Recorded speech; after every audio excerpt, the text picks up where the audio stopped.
So you want to go in yonder now? Okay. Okay, George, in your trips down there, when did you start realizing that you were finding worked pieces of bone? And what indicated to you that they were? Well, I had started finding a few that I thought maybe had been chopped on, but one day I was down there with a friend of mine, and I picked up a piece of turtle shell. And I walked back up there, and he asked me if I found anything, and I said, well, I took it out of my back pocket. And I said, I found this piece of turtle shell scraper. And here was a beautiful worked side scraper, real nice flaking, and there was no doubt in my mind that this was a tool. And we were looking at some of the other items that we had, and you could tell that they were worked, but we couldn't get no one to really come out and say they were worked until Carolyn Good from the Corps of Engineers heard about it, and she came to see us and wanted to take a few to Austin. And they confirmed that the bones we had were worked in the first. Another item that we thought was very special was this rib bone. It has cut marks on it, either from butchering or other things, and one end has been hammered. And it is a manatee or sea cow rib bone. And the Smithsonian said that it was one of the only ones he knew that had been altered by man. So it was quite pleasing that we had something like this and had been altered.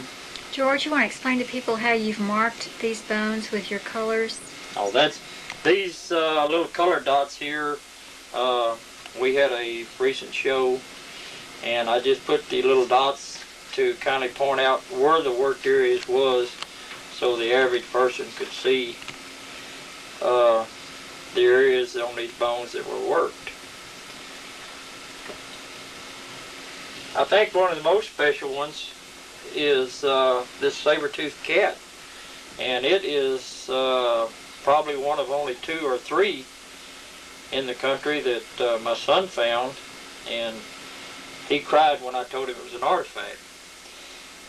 But the teeth, they did it probably more on deer than they did on this cat, but they battered the teeth down at an angle, and they used it to cut grass or whatever and made a sickle out of it. And it has some wear marks, plus the teeth were battered.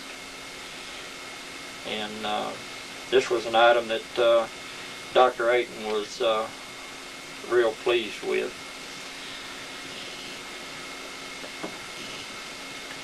There's a leg bone here that was possibly a dagger, and about an inch here they had cut down, and it probably went down to a point, and would fit real well in your hand, and was probably used for a dagger. Do you know I'm going to kind of hold that up and show us the length of it. Georgie, tell him what it is. Yeah, show us the length of it. Yeah, okay, great. What it is? I think it's an upper humerus of a horse.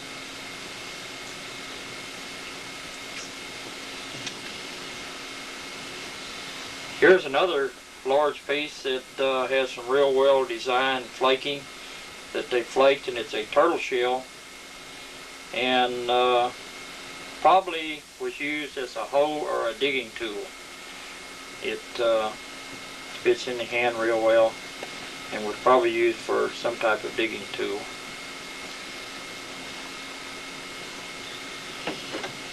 Here's another turtle shell.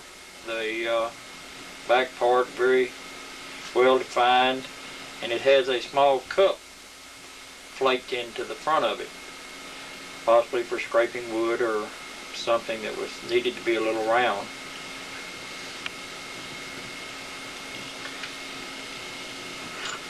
I have a couple of antler tips that have little cups in the bottom of them, and You want to hold those still just a minute so we can focus?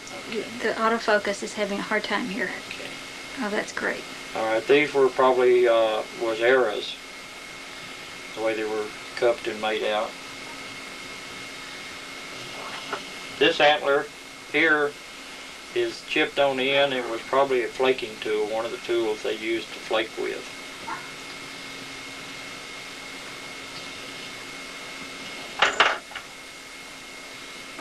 This is a toe bone of a horse, and it has a hole drilled through it, and was possibly a spoke shaft straightener for the arrows. It's off of a horse.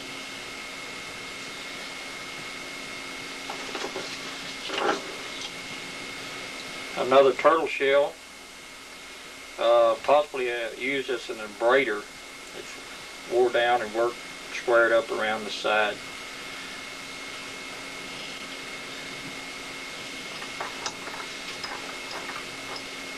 This one is kind of a mystery of what they used it for. It's a horse tooth, and it's got super wore down grinding. I don't think you could put it on the stone and ground it anymore, and it's not from natural wear. Yeah, a horse would not do that. It's not natural that way.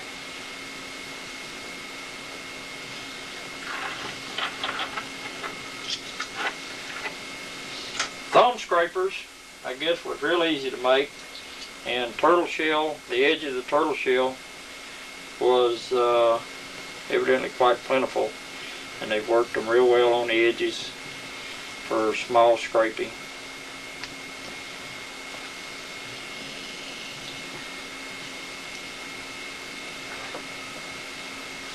This is a deer leg bone, and it's just got a lot of wear. We're not sure what it was used for, but it's got a lot of unusual wear on the breakage part of it.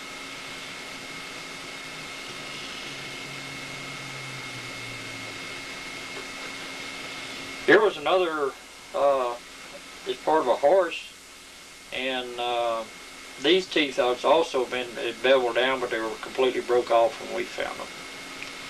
And it had some wear on it.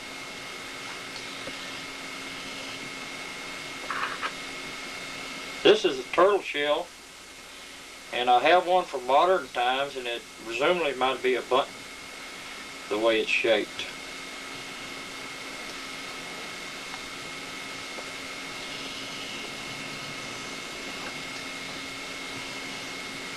This one, is this a tapar? Yeah, it's a tapar phalange. Okay, this is a tapar, and it's got either butchering marks, cut marks here on the where it was broke. So they worked quite a bit of all the species. But they were pretty selective, weren't they, on which part of which species they were after? Well, it had to serve a purpose as a tool. These two pieces of soft-shell turtle has got cut marks or possibly tally marks that they might have been keeping track of something. They both got straight lines on them. You want to pull them back a little bit. You're just a little too close. I can focus better. That's better. We can. Okay. That's good.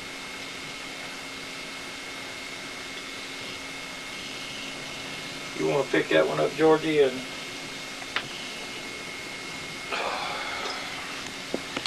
Okay, I'm going to back off here so we can see this whole thing. Okay, this is an upper humerus to an elephant, possibly a mammoth, and it has been chopped on both sides on this ridge right here. probably used for like an axe or something to break bone. And it also, it has some big flakes off another place, Georgie, I believe, if you'll find. Yeah, they've taken. Oh yeah. They've taken some flakes off this thing in a couple of places. And this is one of the largest, probably about the largest piece that we have off the dike that come through the dredge. They usually get chopped up. I've got one I think is unique, but the Smithsonian and them said it wouldn't count. And was worked, it's real wore down, and but it belongs to a duck-billed dinosaur.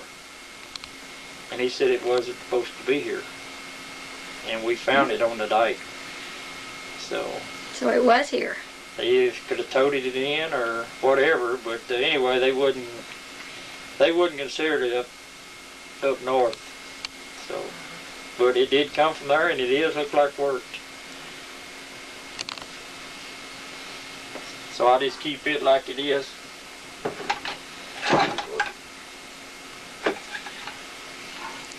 That is probably, other than just a few odd and end pieces, the better. Dr. Ayton has got a few more still studying him, and I just sent him 4 more pieces that I thought was worked. That they just put a new dredge mount in last year, and good bone off of it.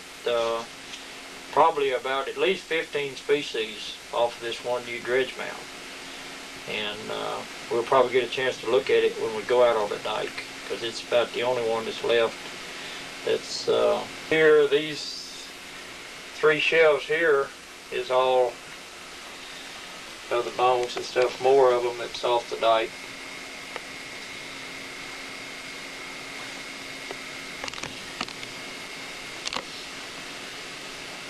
Alligator also, it seemed like was probably the biggest carnivores, because we have quite a few of the vertebrae.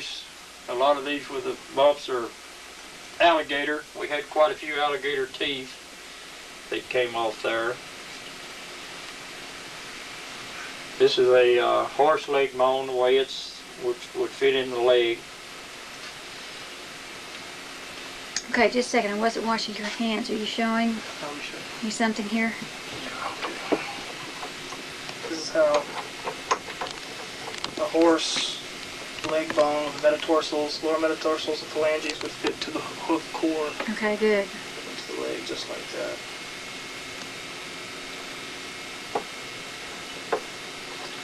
And the hoof core is just the inside of a hoof, which the rest outside that you naturally see in modern horses would rot away. Mm-hmm. Okay, you want to hurt? You probably want to get a close up of those two, George. Okay.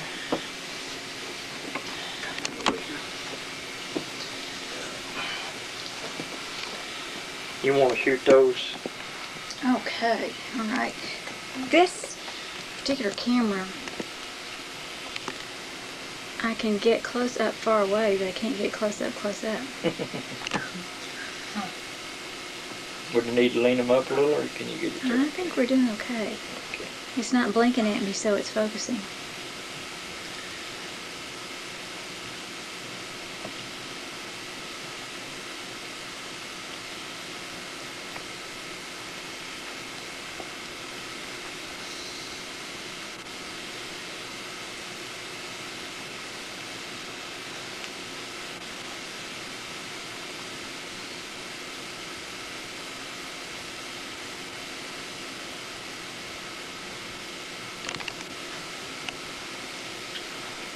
Okay. I'm not sure if we can put a count on how many we have work pieces till we get them all back. But I think out of the 45 or 50 that he had so far, the majority of them came out of our collection. There's a few pieces in the Museum of Natural History. One which was a alligator scoot that was worked real well. Yeah, that's in the exhibit. Right. Yeah, that was a nice, next to the turtle shell, it's probably got some of the, just as good a working on it.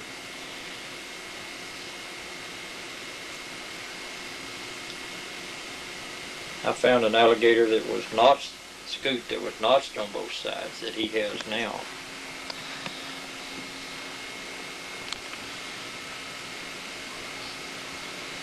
Okay, any of these along here? Why don't you tell us about what happens to some of these fossils when they're not totally fossilized, and like you were talking about the... Here, George, here's one. Well, I think she's talking about the grudge. Mm-hmm. Oh, the grudge or the... Yeah. Yeah. When they're not fossilized. Right. Well, also, some of the material is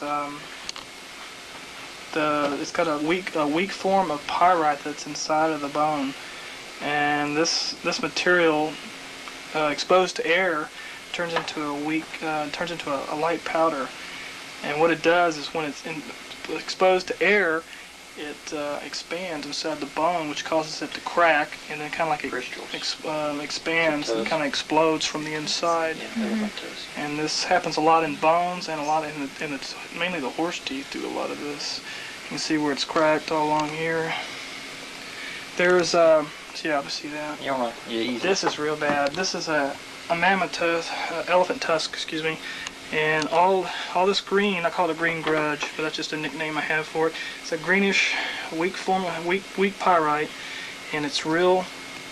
You just touch it, it just turns into a light. Ooh.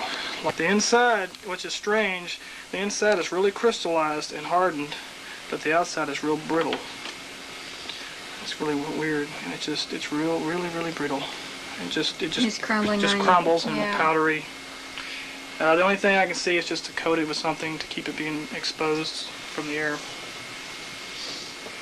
And pretty easy to clean up. I just put it in. I put it in bleach and it takes off. Sometimes they have barnacles and algae from being in the water, and you just put it in a bucket of bleach and it'll take all that off.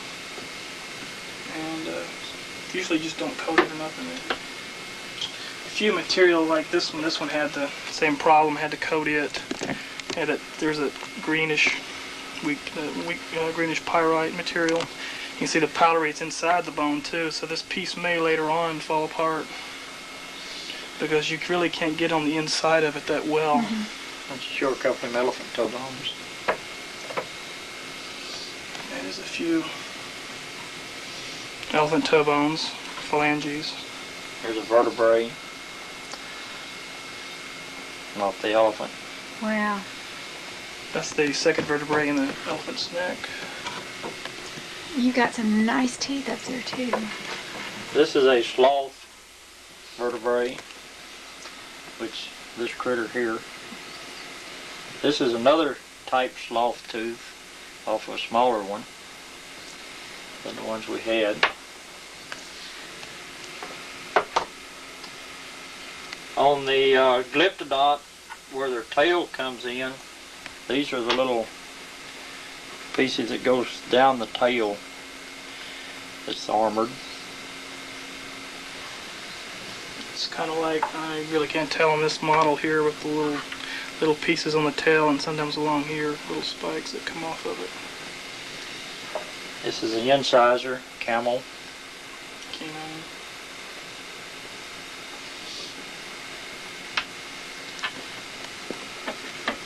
The alligator scoots the plates that fit down the back. You can tell the alligator material, most of it, because it's real knobby. And it's one of the few animals that has this. The camel had a huge toe bone, large, slender. Beaver incisor. Here's part of a capybara jaw. Okay, there was a secret between identifying bison and camel. This had a little media lobe in the middle of the tooth on the bison, right in the middle. The camel does not. If you look in the middle of the little canyon or the valley of the camel, there's nothing there. The bison has this. Sometimes it's wore down, it's like a little loop. There's always a medial lobe in the middle of the bison. The camel has none. That's one way you can identify the species. Okay. Also, when you find the ivory or elephant material tusk, it has a slight, you really can't see this on here, but there's a slight Xing cross hitch on the tusk, and that's how you can tell that it is ivory. Cross hitches on the cross section. Yeah, there it shows it, George, or as you can tell. Yeah, it's kind of a pattern. You can see one side of the pattern here running this way. Usually it X's right along here.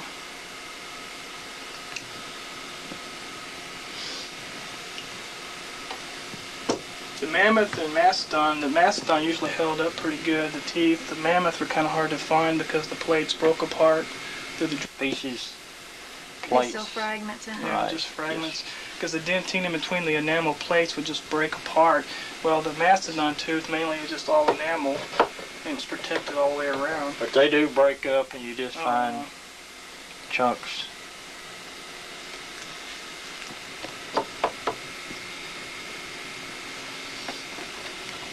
This is a camel metatarsal. This is a bison metatarsal. You can tell the different sizes. They really are different. This one, it has a V split in it. Compared to this one, it just stops here. It has it rotates all the way around, and on the camel, it only goes halfway. On this end of the metatarsal, the bison goes all the way to the top. Plus, they usually it V's, and it's a lot longer. Mm-hmm.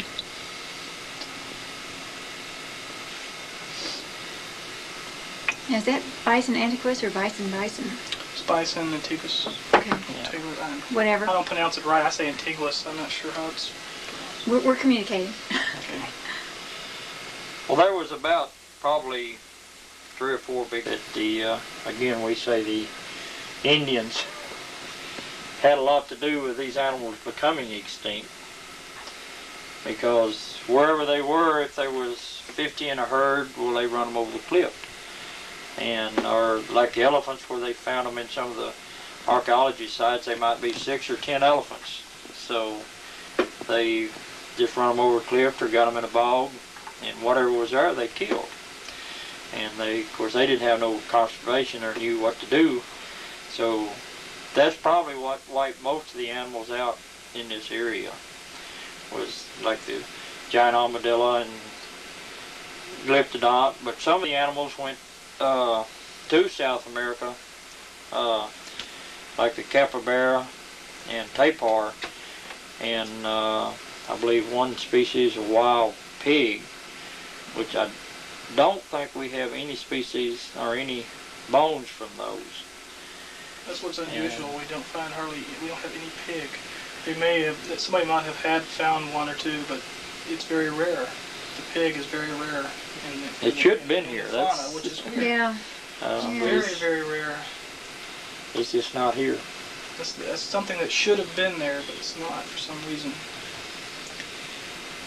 Okay, you think this ought to wrap I this think up it's till we get to great. the dike? I think this is just great.